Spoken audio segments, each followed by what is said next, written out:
Good morning, good evening, and good afternoon, wherever you are in the world. And welcome to the Infinite Way, where spirituality meets humanity. And it brings me great pleasure to introduce Derick Ofodirinwa. Ofodirinwa. Got it, yeah. That's it. Thank you. Thank you, thank you. And we're so excited to have you.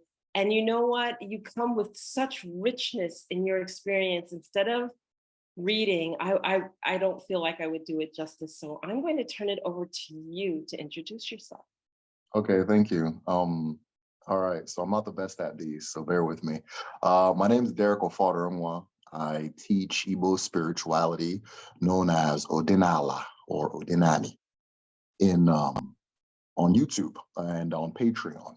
I make short documentary videos, video essays on different topics that help people understand Odinani with just Igbo spirituality. Really, from there, you can learn general African spirituality because we're similar people, we say similar things, that kind of thing. So, but I've been doing that for about 3 years now, as far as YouTube goes. I grew up in the culture, of course, grew up a little bit at home in Igbo land from a community known as Awomama. And in that community, my introduction to what I now teach to Odinani on a deep level was the fact that my father had blessed us, his children, into the Owu Society, which is a masquerade society that preserves and celebrates a lot of our traditions and so forth. So in my household growing up, it was always a celebrated thing that we were always very proud of. And I was shocked to find that there's resistance in other households. So I said, let me share the thing that gives me light and see if other people enjoy it. So like I said, I've been doing the medicine shell on YouTube for about 3 years now, and that's really the sum of it. That's phenomenal. And I am so excited to have you on because it talks about it relates to me. Needing your traditions and wanting to understand where you come from is a huge driving factor for some people in their lives. And to have that sense of belonging, have the understanding of your traditions, your spirituality, your family unit really holds us together and gives us that really, really great sense of identity, which as an African American, we long for sometimes. So talk to us a little bit in generalities about the Igbo traditions and you know and really how that makes you feel. Adema, thank you very much.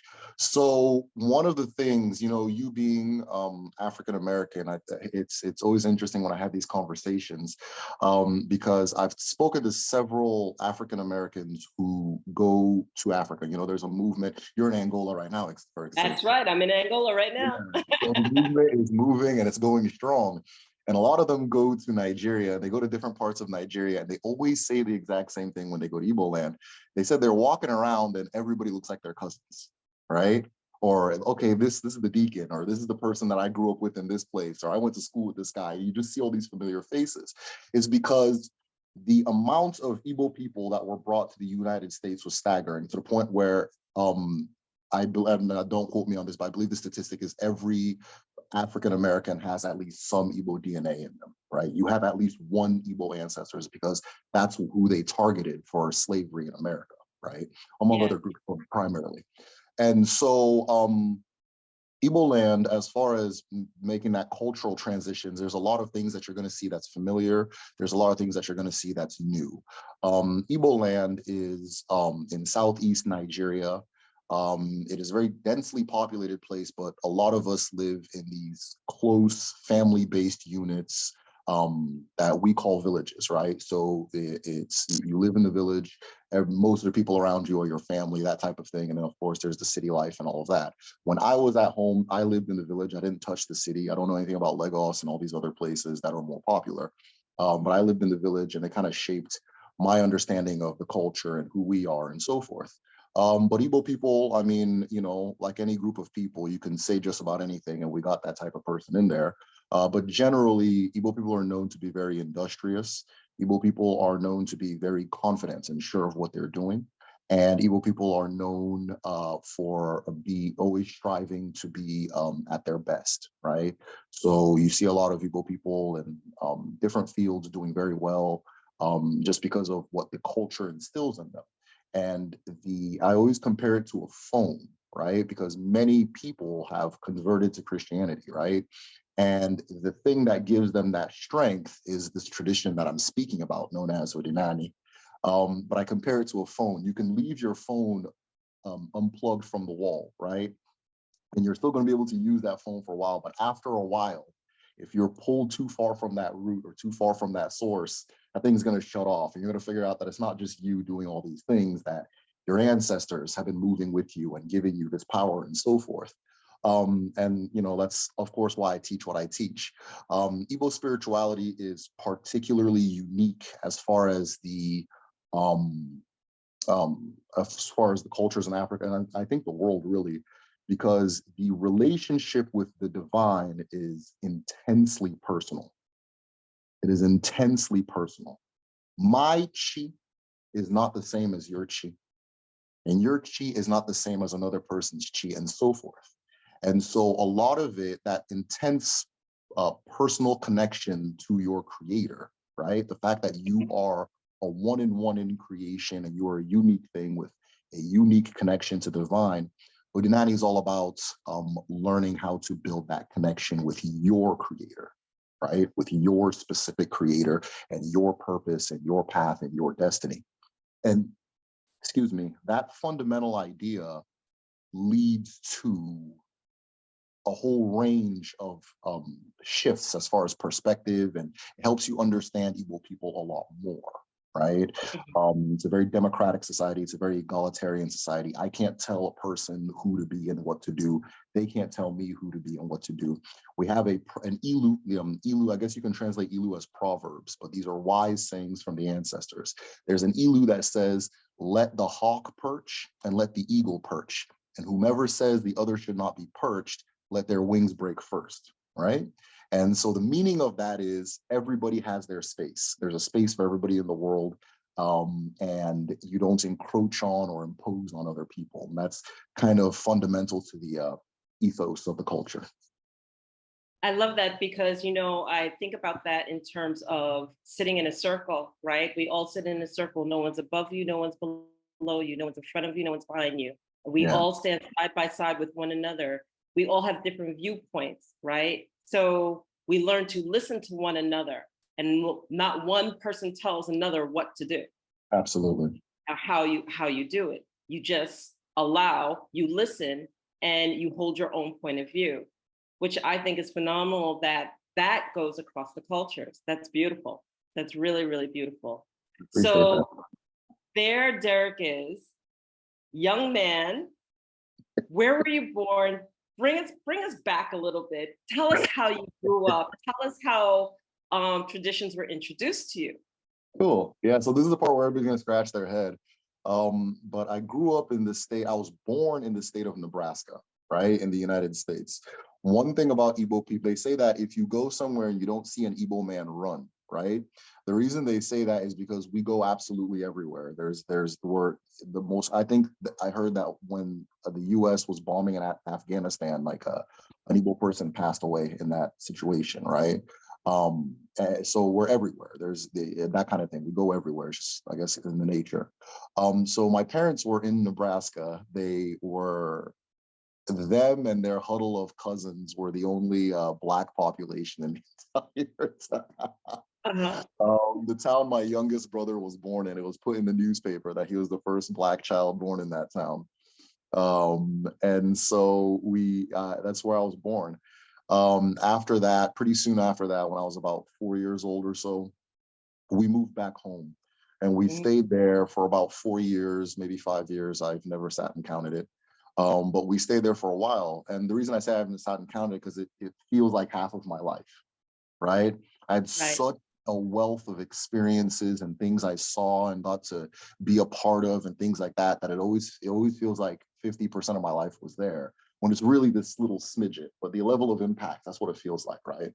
And so I don't feel like I would do it justice counting it, but I feel like it was maybe 4-ish years, right? And so while I was at home, like I said, we lived in the village. My whole MO was playing in the sand, running into the forest, finding animals, making them pets. um, I had a little bit of I don't know, man. I don't want to dissuade your audience, but I had some Mike Vick action going with some grasshoppers. I had like a grasshopper fighting league, and I had this one.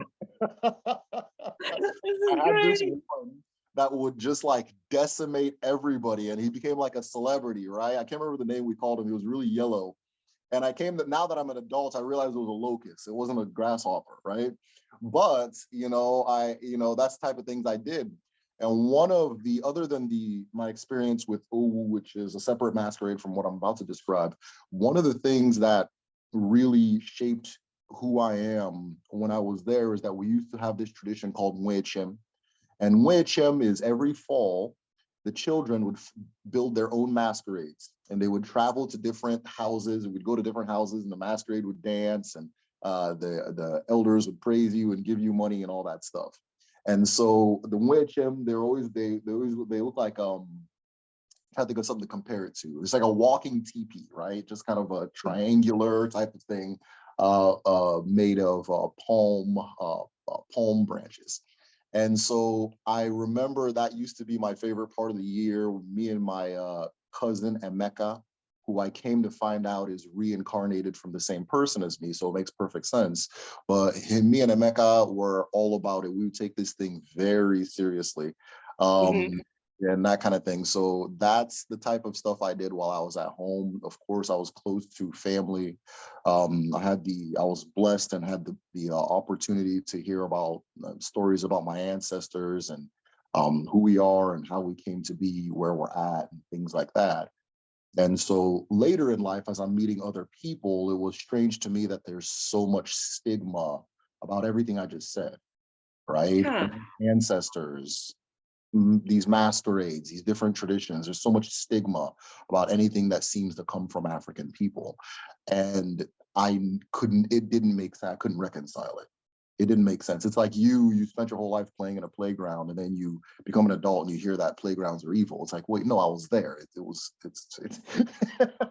The stories that's we not, tell ourselves, isn't it? Right? yeah. And so I've always been a big student of history, a big fan of history, and so forth. And I just looked at it from that perspective and figured out what first and foremost, what's going on and how to get to be this way. And then over time, my chi guided me towards what I'm doing now, which I feel is my contribution towards shedding lights and pushing away a lot of the stigma that's holding us from ourselves. So there's so much I want to talk to you about, and it's just like I should ask him this, or I want to take the conversation this way. But you have to tell everybody what you do. It wouldn't do justice if everybody didn't understand what you do and what you bring to the table today. Okay, cool. So Igbo spirituality, and it's funny we have to call it Igbo spirituality now. I can explain that in a little bit, but it's really just being an Igbo person. But Igbo Yes. spirituality is deeply, deeply, deeply interesting to me, right? And I know that if it's interesting to me, then, if I share it with other people, they're definitely going to pick up at least something from it, right? Because it speaks to, Right. just like, the spiritual traditions that you've been exposed to, it speaks to everybody at the end of the day, right? And so what I do is I make video essays and documentaries on different concepts in Igbo spirituality. So we have a community on Patreon. It's patreon.com/medicine show. And the patrons let me know what they want to see next. Oh, I want to see a video on, let's say, the Igbo understanding of God, the Igbo understanding of Earth. The last video I did was a video on Arubina, and this is the spirit of nature consciousness, right? So Mhm. you are a healer, if you are a doctor, if you are an inventor, anybody who is who was born to be an adept at understanding and working with nature for the better of nature and humanity, then this particular spirit is going to be a guide for you, right? It also, I mean, it goes even further than that, but it also goes into the idea that the same way I have a consciousness, different elements, all elements of nature have their own consciousness, right? There's a consciousness within them, the trees and the streams and stones and things like that. And part of that is part of our connecting to Arobinago, being able to connect to the consciousness beyond humanity, right? Mm-hmm. And so that was the last video I did. And then, you know, in the video, I'll mention some things that people are like, oh, wait, you said this, I want to hear about that now. I want to hear about that now. So it's kind of like this democratic free fall situation where people let me know what they want to hear. I make a video about it and so forth. But yeah, that's what I do. And I highlight these different topics. So every now and then I'll make a documentary about something very specific. So I did a documentary on the Osu system in Igbo culture. We have this thing called the Osu system, or the Osu caste system, they call it, and how it came to be what it is, and so on and so forth, and kind of debunking a lot of misunderstandings about it. Another one I did was the history of high life music, right? So high life music is a form of music that formed really in Ghana, and then it spread into Nigeria, and then somehow, some way, it just became known as a specifically Igbo type of music. So I traced that, and there's a lot of history and a lot of things that go in. It goes all the way back to fighting the British, to all these different things. And so I was like, okay, this can't just be a video; it has to be a documentary. So sometimes I do documentaries. Yeah, sometimes I do video essays and things like that. And then, of course, I have conversations like the one I'm having with you right now. So yeah. It's absolutely wonderful. So you have to tell us the history of the Igbo tribe and share with us, like bring us a little bit through history. Okay, cool. Yeah, for sure. Oh, there's a lot to be said. I don't even know where to begin. You know, there is. That's pretty broad ask, but I'm going to ask it anyway. Okay. Yeah. All right. All right. So the quiz is on. Let's go. So the earliest evidence of human life in West Africa is found in Igbo land. And this is found in a region known as, well, it's like a triangle between Okigwe, Ugwele, and Uturu. These are three communities or three, but it's the same general area, right? If you go there, it's, you know, you won't even know when you cross from one town to the other. And in this particular area, there was a finding of several spears, right? And these spears were all broken or chipped or like imperfect somehow. And there was a pile of them going back, like, I mean, you can literally dig through them. There's so many stacked on top of each other and so forth that like the soil there is just spears. It's man-made spears. And I'm trying to remember the exact year that the earliest ones are dated to, because at the very bottom is the earliest and at the top is the most recent. But the very earliest were dated, let me just say this. At the time the first spears, those spears were being made, Homo sapiens, human beings, had not left Africa yet. We had not left Africa yet, right? So these spears predate everything outside of Africa. Every single thing outside, they predate them. And they go on to about 2,000-ish years ago. So this thing was going on for millennia, right? Whatever it was, you understand? So that is the earliest evidence. The next, I typically refer to archaeology, like, you know, if you want to be a good historian, you have to have different lenses that you look at things. So I use archaeology, I use these different things. I also apply spirituality. I think that's one thing that's missing in Western archaeology, that the human being is a deeply spiritual person, or history telling. The human being is a deeply spiritual person, but when we tell history in the Western way, it's not there. So you're clearly not telling the story, right? So I apply all those different things. And so in the spiritual lens, there is, if we want to use the term goddess, we'll use the term goddess. There is a goddess by the name of Nechuku. And it was said that Nechuku is the spirit of creation, the spirit of existence itself, right? So the same way I have a chi and you have a chi, the universe has a chi, the earth has a chi, and so forth. So she is the chi of the universe. And in the earliest times, our ancestors learned to communicate with her in order to understand how to survive in this world. And That's it was right. said, yes, and it was said that Nechuku, when you would visit Nechuku, she would award you or she would give you a spear, right? The Mhm. story goes, the lore goes that Nechuku was serving this community for so long, and that people came from all over the world to receive these spears and get wisdom from her. And after a while, people kind of started taking it for granted and asking her for very petty things. I think the last straw for Nechuku was when it said that there was a woman that asked her that if she's so smart, she should help her find her cooking pot, that she lost her cooking pot. And Right. the spirit of Nechuku lifted from that land out of a fence and went elsewhere. Now, different communities debate where she went, right? There's communities say that she's here, so on and so forth, but there's a lot to that anyways. But that's the first uh, um, kind of saga that archaeology puts Igbo people in. The second one is the ironsmithing in a community known as or several, but Leja and Opi. These are a little bit north of the area I'm describing. Right. And what they find there is that there's iron slags, like evidence of iron smelting, right? And these are the oldest, um, this is the oldest evidence of human application of iron in the world. Hmm. In the Okay. world. In the world. There's another site in Central Africa that's roughly the same period, right? But this is the Okay. oldest in the world, right? And it was used for things like farming, so on and so forth. So if anybody tells you that agriculture came from the Middle East, and this can just let them say where they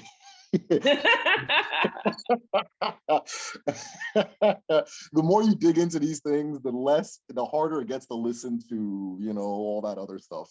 And Yes. so yeah, the oldest evidence of ironsmithing in the world. Now, as far as spirituality goes, in this community or in these communities, they have a masquerade society known as the Omabe. The same way that I was, really into the whole masquerade thing. They have their own called Omabe, and Omabe started out as a guild of ironsmiths, right? So Right. you join Omabe, it's like a university. They teach Mhm. you the arts, and then they do what is known as the Igbo apprenticeship system, which is one of the more popular things about Igbo culture, where somebody gets sent somewhere with a skill, Mhm. and they, become successful there. And if they become successful, they return home and they bring their cousins and nieces, or usually nephews, things like that, over to learn that skill and work for them, right? And then once they master it, they don't get paid for it, right? But once they master it, their teacher builds them a business in another town and just keeps spreading and spreading and spreading, right?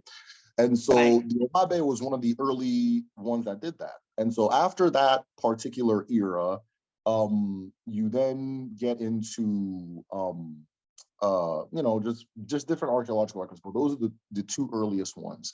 In the modern era, recently, our experience with colonialism was very unique as well, because when Mhm. the British arrived, they saw that Igbo people had a society that was hard to imperialize.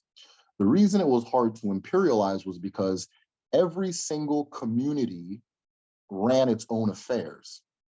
And in the community, every single household ran its own affairs. And in the household, every single person ran its own affairs. So there was no king that you can go to and say, make them follow me, right? Right.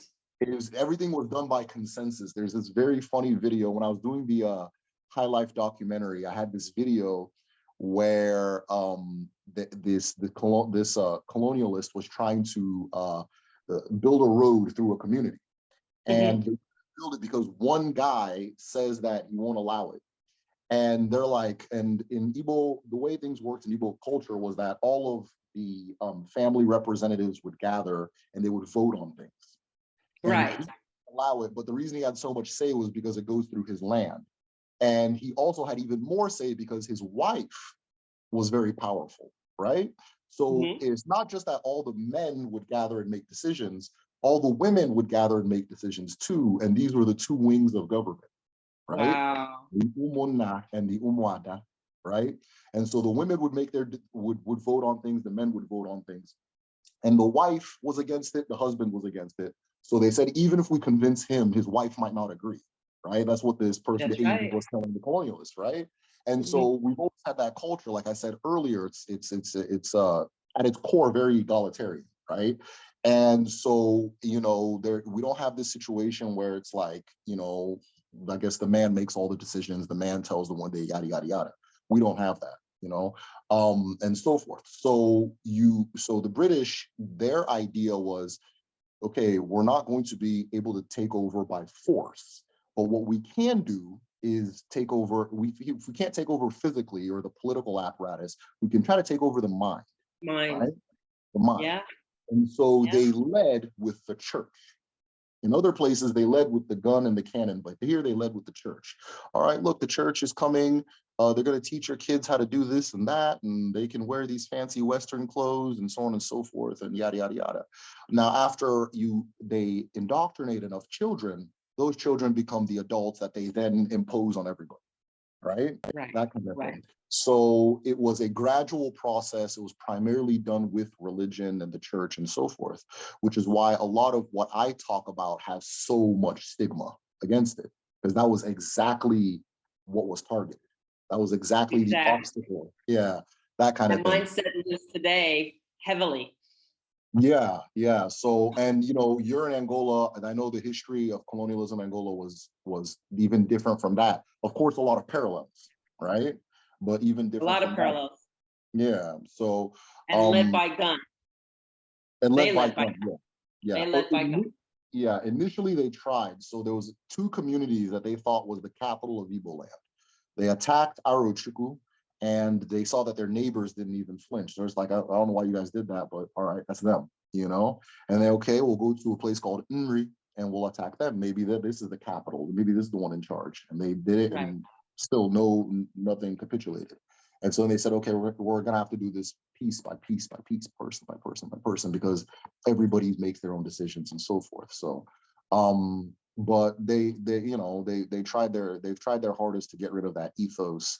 The Nigerian independence movement, funny enough, the first thing that sparked the Nigerian independence movement was a riot. And I'll call it a riot proudly, right? We call it the Aba Women's War.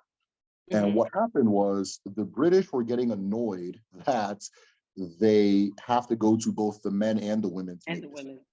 Yeah, right? Love it. Yeah, so they were getting very annoyed by that. So what they decided to do was they had this crop of people who were, you know, they had educated, things like that. They wanted to start imposing taxes during the Great Depression. See what happened during the Great Depression, you know, they tell you, oh, how did they get out of the Great Depression? And you know, you hear all these stories, oh, they passed this policy. No, they try to extract their colonies until they dug themselves out of whatever they did, that type of thing, right? They extracted India, they extracted Africa, and then they got to a point where they weren't in the Depression anymore, in the World War and all that. So the Great Depression happened, and they started increasing the taxing going on in throughout Africa.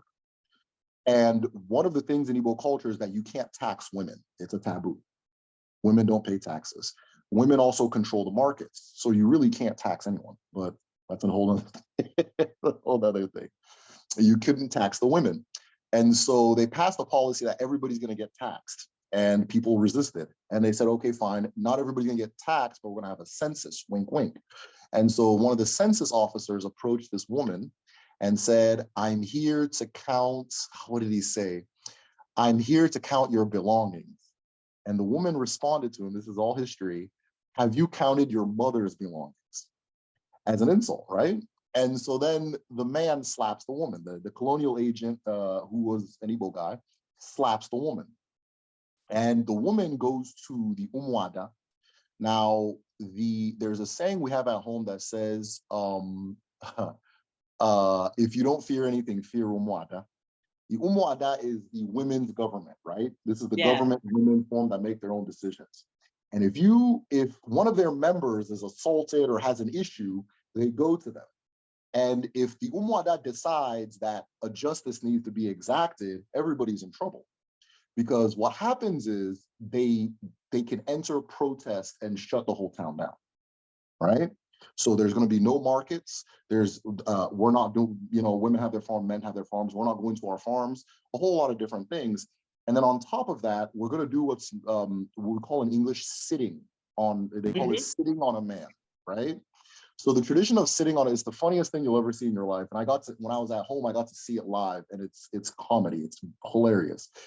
The women will surround the house of the offender with pots and pans and anything they can use to make noise, and then just bang it from night and day. They'll take shifts.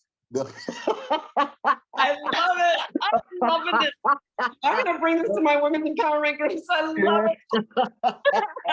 They'll take shifts. They'll go, this one will be, these ones will be in the day. The other one will go, that type of thing. Go get something to eat, come back, start singing. If you leave your house and try to walk, they'll follow behind you singing. And like, it's just songs about how, like, just insulting songs, really just bringing the person down. So eventually you as a person, like, all right, fine, what do you want, right? And then now we're at the negotiation table. So they started doing this to not only the collaborators with the colonial administration, but the British themselves, right? And it didn't just happen with one that in that town, because these groups, these networks control the market. And markets, as we know, are all connected to each other. And so they can spread a message through the whole Igbo land in the span of like a day. So within a few days, the entire region was lit up. Everybody was sitting. My great grandmother was also involved, but where it started in the town of Aba is pretty far from where I'm from. So it showed you the range of how far it reached. Because you see their actions, you automatically know what's taking place because their actions say exactly.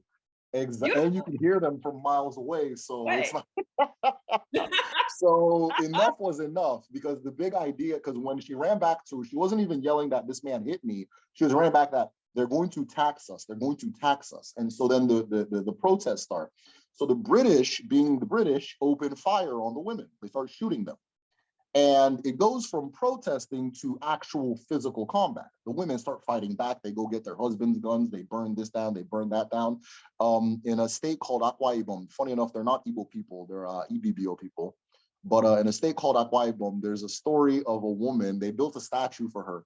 And the story was that she grabbed a British man's gun and broke it with her Wow. So in the state of Akwa Ibom in Nigeria, there's a statue to this woman where she's breaking it over, like that kind of thing. So it started this big thing, and because of that newly educated class of people, they began writing in the newspapers and things like that, hey, this is what the British did was wrong. The killing of these women were wrong, and that kind of started the flames of the independence movement. So I mean, that was kind of a long story, but no, it was a phenomenal story. Thank you so much for sharing it. I absolutely love it, because you're educating us. You're educating the fact that, first of all, I love this saying, we're always stronger together, and we just don't have that, and we need to come together. And, one of the things that I know here in Angola, the family units are very, very strong, very, very tight. And I never had that sense of it before being here. And being in Africa and having that really, really strong. And it's not that my family isn't strong, close or good friends, but we don't, it's a different kind of relationship. Okay. Like you wouldn't think here, you wouldn't think of not calling your family. You wouldn't think of not, engaging, connecting, joining family unit. And in the US, it's like, oh, it's time to remember the family. It's time to engage because the holidays are coming up. Now I have to think family oriented, so that kind of thing. Excuse me. I have a question for you. So, and I've been thinking of, because I think we have a lot to teach each other on both sides of the Atlantic. Right? Yes. We have a lot to teach each other. So many things that I see here that I was like, we need a little bit of this at home. There's so many things I see at home. We need a little. We need a little bit here. I'm so with you on that. I am so with you on that. I'm going to ask you, so I have two questions for you then. I'm going to ask you what you're seeing. Okay. But I'm going to go on to what I'm seeing. What do you think would help revive that family mentality, because the separation, the individualism, as far as Black America goes, is a very new thing.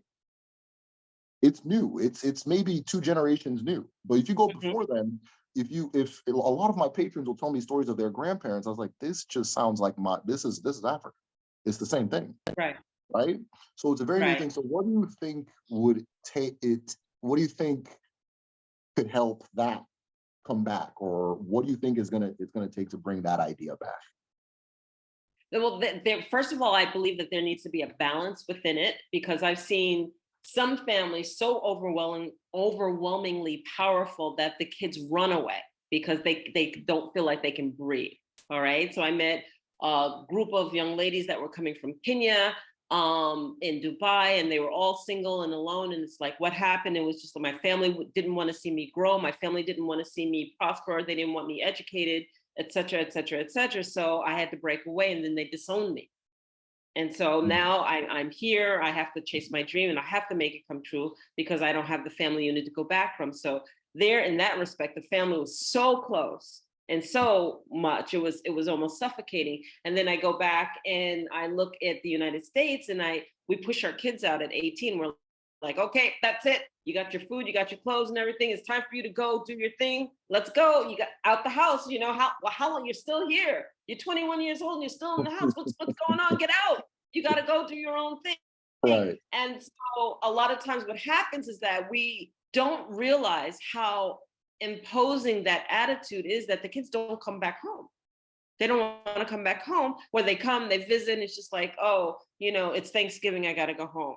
Oh, it's Christmas, I got to go home. But it's not that, I just want to enjoy being there. Now, I'm saying this for African Americans born in the West. I'm not saying this for transplants, because that transplant of Africans who live in Africa and then come over to the West, they still have that family unit intact, from what I've observed. So I really do believe that we need to see it and observe it and engage it and feel it and understand what it feels like to be supported, and understand what it feels like to have an elder that is 2 generations older than you living with you and not displaced because, oh, she's getting old and I don't want to take care of her and it's time for her to go to their old age home. I mean, even when, I've observed the 92-year-old mother still with the family and the 101-year-old mother or father still with the family, being well taken care of and well respected and loved there. And I don't see that at home. And I think that when you encounter it, when you engage it, when you feel it and you taste, touch, smell, and understand that it can happen, that generations can live together if they choose to, and that everyone can get along, and there's a beautiful balance, and there's a beautiful synergy, and there's a beautiful support, that it can work. But if we don't feel it, taste it, touch it, smell it, we just hear about it and we just go, that sounds nice, but I don't know. And I think that there's a lot to learn from that, because even with the pandemic, right, everybody was confined to home, and it's like, well, all of a sudden I have to be with my kids, and my kids are driving me nuts, and I want to get it. And that's what we heard. We didn't hear like, oh, this was great, we got to spend time together, we could read together, we could this, that. We've forgotten how to do things with one another. We've forgotten how to work as a family unit in terms of the things that we learn, the things that we grow from, because everyone always has their separate lives, even the little kids. And the little kids come in and they are basically, they have their school, they have their homework. Go do your homework. Go do what you got to do. And then, okay, I'll check in and we'll see if it's there, blah, blah, blah. Not a sit down. It's like, it's story time. And it's time to be with the eldest. And it's time to listen. And it's time to focus on the family unit. So that would be my take on it. Well, please do share. Man, that's profound. I think that you've said a lot of what I was going to say anyway. So I think my answer is going to be short, but we'll see. But one of the things too is that American culture has this thing where you always have to feel good and things always have to serve you. And once you don't feel good and something doesn't serve you, there's a problem, right? And that's not life. That life doesn't work that way. right? No, it And doesn't. family doesn't work that way. There's an Ilu, a proverb that says, family is like a family is arthritis, right? It hurts, but you just got to carry it around with you. It's just what it is. It's part of life. You're getting old, that kind of thing. There's an experience I used to have when I was at home, where I have an uncle who we would say he's schizophrenic here in the West, right? So he has schizophrenia.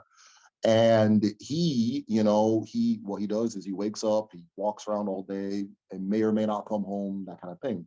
But as a family, we take turns bathing, right? I haven't had a turn yet. I was always a little kid, but it was always my uncles and things like that. We all take turns bathing him. And one of the things that always strikes me and that I hope that I'm translating over to my children and so forth is that nobody saw it as a burden, or nobody saw it as something you had to do. It's just that it was almost like, I always say that as far as Odinani goes, if you think about a book, in America, everybody is a book, right? Each person is a book, but in Africa, we're all pages in a book, right? So here I am, but there's something that came before me. And you have to understand that thing. I have to understand, not even anybody else. I have to understand that thing that came before me so that the things on my page make sense. And so that I know what's coming next, right? And so if my uncle isn't bathing, it feels like I'm not bathing. So me bathing him is the same thing as me bathing myself, right? And that's kind of the mentality of it. If I remember, is the funniest thing that ever happened. I have my two younger brothers. It's funny because me and my sister we're very outwardly cultural, right? We're very outwardly cultural. My younger brothers are not as outwardly cultural, but it's in their bone marrow, right? Like they're very.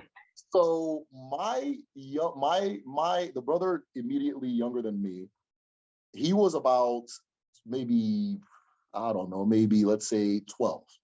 And my other brother was in kindergarten. I'm probably mixing up or like not getting the ages right. But he was not kindergarten, sorry, like first, second grade. And I remember he got his report card back and he failed PE, failed physical education, PE. And like I said, it's in this other one's bone marrow, right? And so, those are the two that are going to be like, oh, why can't we do this? They're going to be the ones that kind of question it. But when it's time something happens, they're going to respond very African, right? And so the younger brother, younger than me, was so angry that his younger brother failed PE. He couldn't handle it. Like, it was driving him crazy. And so, and I say that to say this, it wasn't that his younger brother failed. It was like he did, right? It's like he failed. You understand? So he's now invested into the success of this person because we're the same thing. We're different leaves on a single tree. If this tree falls, we're all falling, right? If this once this one starts changing color, the rest of them are going to start changing. That kind of thing, right? But I think one of the things that hinder that, as far as America goes, is there's a mentality that things always have to feel good, be good, serve you. And if it doesn't feel good, doesn't serve you, then whatever, okay. I always tell people this all the time. This is my most controversial take so far on the medicine show. And, because there's, people want to connect to their ancestors. I always tell them, you cannot connect to your ancestors if you are neglecting your parents, right? Your ancestors aren't like fictitious beings that float around and do they're not. Absolutely. These are real people, right? These are 100%. There's no such thing as I don't believe in ancestors. I believe, okay, if you don't believe, you're just ignorant. People came before you. They gave birth to you. That's right. Right? And so your parents are included in that, right? Even if they're toxic or negative or so all these different, whatever they are, all those different things, you're that too. They are who they are, and you're that too. It's in you too, right? It's in you too. And when it pops out, you're going to need love, and you're going to need understanding, and you're going to need patience, right? And that kind of thing. And so that thing that happens, I always tell them that even if the relationship is not strong, even if it is not there has to be first and foremost forgiveness, right? And then second, understanding, right? That's right. Now, when I say this, there are varying levels of trauma, right? It's not that you just accept people blindly. If this person is a detriment to my health and safety, then okay, we're talking about a different thing. You're not a father anymore. right? Correct. There's an Right. Ilu, we have a proverb at home that says, okay, so for the background, it's the first son that pays for the funeral of the parents, right? The first son of the family pays for the funeral of the parents. But there's an Ilu that says, if the first son is not able, let his sister do it, right?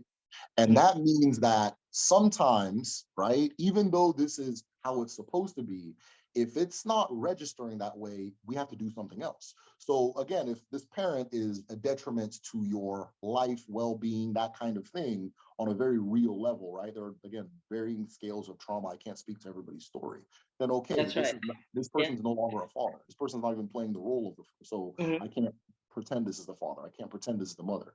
But even at that, you understand, you have to, there's at least have an understanding. And with that Yes. understanding, it comes with, you know what, 9 out of 10 things this person's going to do is going to annoy me, but it doesn't matter. We're the same thing. If my finger annoyed me, I wouldn't cut it off. Right? That kind of, Exactly. so that's just kind Exactly. of my take on it, but I don't know how much sense that makes to somebody outside of my own head. So Yeah. Yeah. So I'm going to switch gears on you, and I'm looking at the time, and I try to keep these to an hour, so we're gonna have you on a second time. I'm right off the bat. I would love to. So one of the questions I want to talk to you about is, let's talk about spirituality a little bit. The okay. spirituality of, as the entrance point, how were you taught, and kind of what were you taught? So for example, you kind of glossed over the fact that the spirit of nature, okay, and that everything has consciousness in it. Well, for me, I mean, I read a whole lot into that, but our audience may, that they'll gloss over their heads, right? So I understand, like, for example, wherever I go, wherever I am in the world, I greet the water. I greet the water recognizes Yeah, me.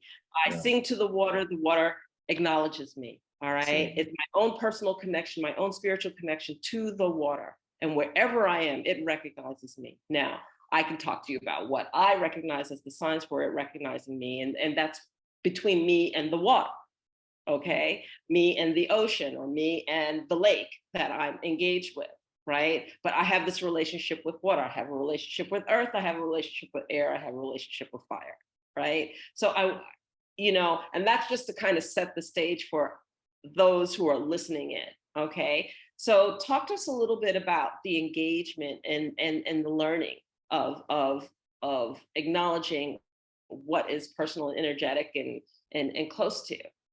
For sure. Yeah. So I'm glad you said what you said, because your example is like it shows that it's not about belief, it's about experience. Right.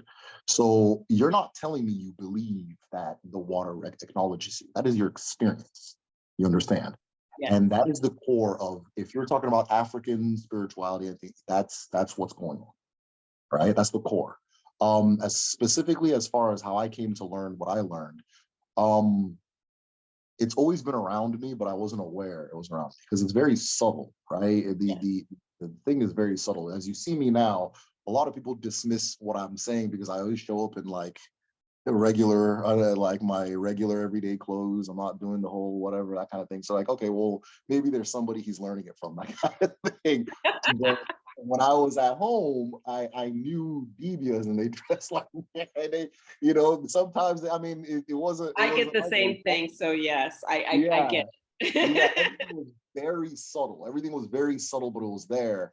It wasn't until I sat down and started thinking about that I realized, oh, that's why they do that. Oh, that's why that is, that kind of thing. So the first place I learned was from experience, right? Which is a benefit I have that most people don't have, right? The second way I learned is, like I said, I'm an avid studier. So a spirit caught me, and I don't know what it was, but it was very intense. And I mean, I've been reading my entire life, but I just started just devouring anything that pertained to Igbo spirituality, right? Anything I could find, which was originally my first issue I had was it was very difficult to find things. Let's call it 5 years ago. It was very difficult to find anything. You'd have to piece together that kind of thing. It's easier to learn Yoruba spirituality because it survived so well in the West that, you know, people wrote books and, and put it together, and you can go to Cuba and all that stuff or whatever, but so it's a lot harder with the Igbo one, right? And so, because by the time they started bringing Igbo slaves, they had banned, you can't do anything African once you land here, right? Nothing.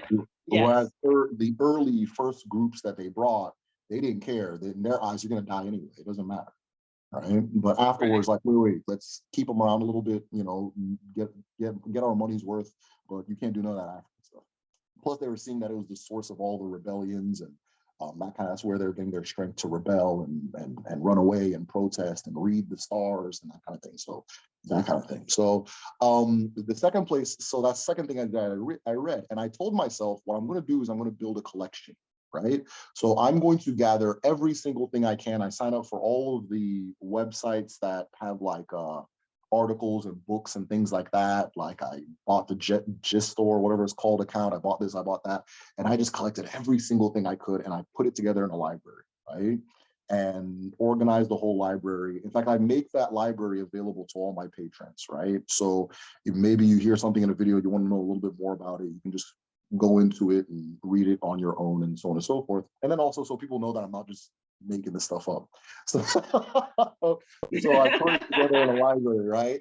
And I would read that library, I would read several books, and then I had friends around me. So around that time, I had a very good friend, my sister saw my interest, you know.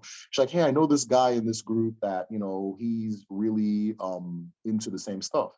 And he was doing a website called the Igbo Cyber Shrine. His name is Nwamazi Onyemobi Anyiwo, sorry. And he had a website called the Igbo Cyber Shrine. So, I start reading from there, and I'm just collecting all these different things. I'm meeting people who are Dibias. They're teaching me what they know. I'm asking them questions. I'm having these conversations.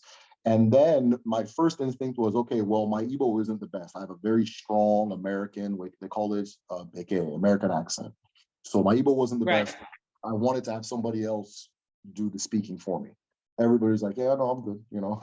Like, no, I typed this thing. It got all the stuff in there. Trust me. They're like, oh, no, that kind of thing. Oh, yeah, sure, maybe sometimes. So eventually I was like, you know what? I had a dream actually, which maybe we'll talk about next time. And it told me that I'm the one that's supposed to do it. So I just started talking, and the next thing you know, people liked it and started engaging and sharing with me. I'm sharing with them, and a community got built from it. So that was my whole foray into it, how I came to learn everything. But now I'm at a place where I know that, well, it's going to be hard for me to explain to somebody who doesn't understand what I'm saying. But it's not something you learn. It's something you experience. Learning can introduce you, right? Learning can introduce you, but ultimately, right, we have this belief in Odinani that learning comes from the inside out, right? Another clue, and I always try to make this clear in my videos, I don't know if people completely understand it, is that I'm talking about nature. So if you look onto nature, you'll come to the same conclusion that your ancestors did. You're describing the sky in 2003, and your ancestors describing the sky in 12 BC. You guys are going to say the same thing, right? And that's why you see throughout Africa, a lot of these traditions are similar and recurring and that kind of thing. We're talking about the same thing, which is just experience outside and then what's within. Yes. And talk to us a little bit about singing, because in Angola, okay, so I was initiated in the Ovumbundu, right? So the singing, or life is, I mean, we are a song, period. We are the song, and the song is us, right? And even in the speech, like if I were to greet you, Twala Lechiwa, even in the greeting in the song, I'm sharing my song with you. I'm not just saying hello, hi, how you doing? I'm sharing a part of me, and I'm sharing that energy and that song with you, and you would greet me back, So talk to us a little bit about Igbo and the song. Oh yeah, wow! I'm so glad you said that. So I opened an Igbo language school, right? It's at www.kedu. Kedu is how you say what's up, really. It's like a casual hello. So what's up? KEDU.me. Right? And I didn't want to, because initially that's what I wanted to do. I wanted to have a school, right? And I didn't want a program where you learn Igbo by like, okay, dog is in keta, miri is water, all these different things. Because I knew that there was something very different about the Igbo language in comparison to English. The mentality that you use to speak is different. And you just said the same thing with Angola. That when you watch our masquerades are living ancestors. So we are allowing ourselves to be a conduit for the ancestors' spirit to occupy our body and walk through the community once a year so that we can all give them their honors and praises, right? Yeah. And every time a masquerade speaks to you, it's singing. It doesn't talk. And it does this singing, that it's hard to even call it, it's like rapping almost. It's almost like rapping where it's facing you directly, and there's a rhythm that it uses to speak to everybody. It doesn't just talk the way we talk all flat in America, right? It uses this rhythm. And it clicked. I was like, oh, that's why I'm having a hard time pronouncing things. I'm not singing them, right? And so traditionally people will try to teach Igbo, oh, it's a tonal language like Chinese, and this is the up, and this is the down. It's like, no, tell them to sing it the way you're singing it. And the pronunciation just comes out like that, right? Wow. We carry that over in North America, right? If we want to talk about the way Black Americans speak, there's a rhythm to it. That's how you know, that's why it's hard for somebody to mimic it without sounding like they're fake. Like you know automatically, oh, this person's not from here. You understand? Right. There's a rhythm, right? You have to sing the Igbo language. It's there, right? So the big idea is what you said, that we're all a song. There's a saying that many Divias will use, and they'll say that Chukwu is a dancing god. The Igbo god is a dancing god, right? The spirits that we speak about are songs. They are vibration, they are movement. So one of the things, because I'm not a singer, right? So one of the things I hope doesn't get missed in watching my video is how musical a lot of this is, right? Which is going to get missed because I'm not a singer. That's not my forte, right? The idea of going to the river and singing to her, the idea of going to your ancestors and singing to them, the idea of dancing with your ancestors. People ask me, oh, how do you pray? And okay, yeah, you can do that, but what you're really going to do is sing and dance. You understand? That's really how you're going to connect. And you're going to do the dances they did, so that for that space and time, you guys are one. You feel what they felt. You understand? And then you go about your day and so forth. So everything I'm speaking about, right? I don't have the blessing to be able to make it as musical as it is, because I'm just not a musical guy. But it's all music, right? More the way we say spirit in Igbo is more music, right? And there's this idea that more is you as a song. Your spirit is you as song. And when let's say you're playing one rhythm and I'm playing another rhythm, when we come together, eventually they sync and they start singing a singular rhythm. And another person comes, and then we have this whole orchestra going, and so forth. So yeah. I teach this in drumming, so I'm loving it. And then there's so much I want to share. Just like the first time I ever saw the masquerade dance actually was the Hopi. The Hopi allowed me to attend a ceremony that typically outsiders can never see. And they do the same thing. They dress as their kachina, but really what they're doing is dressing as their ancestors. And each kachina has a specific name and does a specific thing and gives a specific gift. And so they are that ancestor for that night, for that specific gift and that name. And yes, you get to engage them as that spirit. And so it's so beautiful. And then it also brings me to the Waitaha, because when I learned from the Waitaha elders, first thing that we did is we sang everything. Nothing was spoken, everything was sung, so that song. And oh, there's so much I want to talk to you about. So we're coming up on an hour. We're coming up on an hour.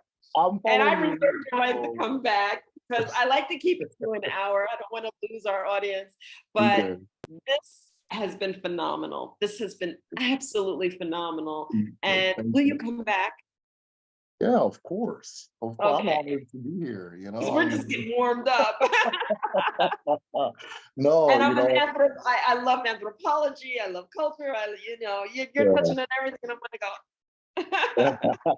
No, I'm a big appreciator of your work. I'm glad that I was introduced to you and got a chance to take a look at everything you're doing because you are blessed and you are guided, and it's very obvious to me, at least, you know, and I think others can see it too. So thank you so much for having Thank me. you. It's a big honor. And I just want you to know it's been an honor to have you. It'll be an honor to have you back. And I'm going to talk about some of your things that you're doing because I would love to share some of that work that you're doing also. So we'll talk offline. But oh my goodness! So this has been Derick Ofodirinwa. Yeah. I'm going to get this right. Ofodirinwa. Awful. So the O's are like the aw in Australia. Awful. Okay, Ofodirinwa. You're getting it. Yeah, there you go. You got it. Awful during Okay. one. Yes, you got it. Okay. Ofodirinwa. And I'm going to cut all of this out in between. And I'm going to Ofodirinwa. Keep it in. Keep it in. It gives it spice. Oh my goodness.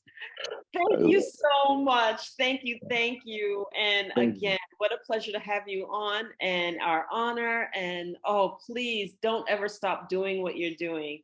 Thank you. And I always like to give our guests the last word. Is there any last words you want to share with the audience? If you don't mind, I want to do what we call Iwaji, the breaking of the code. Yes, please go Okay. ahead. So typically you do this in the beginning of a meeting, right? People always go, oh, if I want to learn about spirituality, where do I begin?